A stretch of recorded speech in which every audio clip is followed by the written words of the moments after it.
বিসমিল্লাহির রহমানির রহিম। সবাইকে আসসালামু আলাইকুম।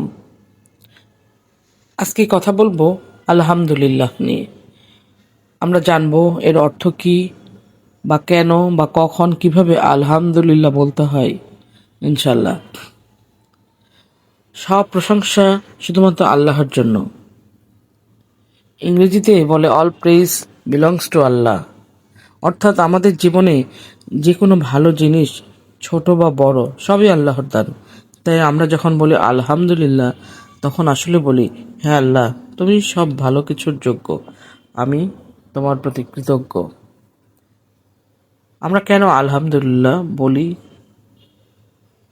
নাম্বার 1, কৃতজ্ঞতা প্রকাশের জন্য। আমরা যা পেয়েছি, জীবন, পরিবার, স্বাস্থ্য, রিজিক, ভালো সময়, সবই আল্লাহর দান।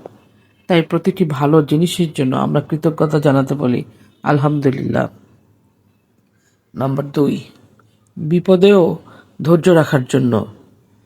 ইসলাম শিখায় বিপদের সময়ও কৃতজ্ঞ থাকতে হয়, কারণ আল্লাহ সব জানেন, আর প্রতিটি কষ্টের মধ্যেও থাকে রহমত। তাই মুমিন বিপদেও বলে আলহামদুলিল্লাহ আলা কুল্লি হাল। অর্থ যে অবস্থাতেই থাকি আল্লাহর প্রশংসা করি। নাম্বার 3, হৃদয়কে শান্ত রাখার জন্য। কৃতজ্ঞতা মানুষকে নম্র ও শান্ত রাখে।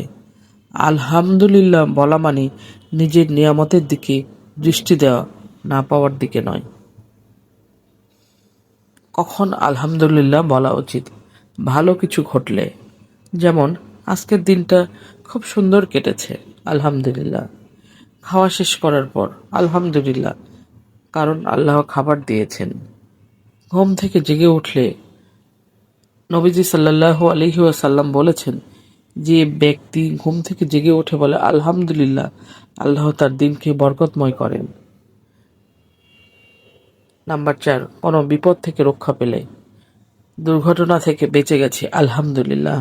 নাম্বার 5, সাধারণ সময়েও কৃতজ্ঞতার অভ্যাস হিসেবে, আমি সুস্থ আছি, শান্তিতে আছি, আলহামদুলিল্লাহ। এখন কিছু সুন্দর উদাহরণ দিই। যেমন, আজ মা সুস্থ হয়েছেন, আলহামদুলিল্লাহ। আমি এখন অনেক ভালো আছি, আলহামদুলিল্লাহ। যা আছে তাতেই শান্তি খুঁজে নিচ্ছি, আলহামদুলিল্লাহ। আলহামদুলিল্লাহ শুধু একটি শব্দ নয়, এটা এক ধরনের জীবনের দৃষ্টিভঙ্গি, যা আমাদের মনে করিয়ে দেয় আমার যা আছে তাই যথেষ্ট, কারণ সেটা আল্লাহর পক্ষ থেকেই।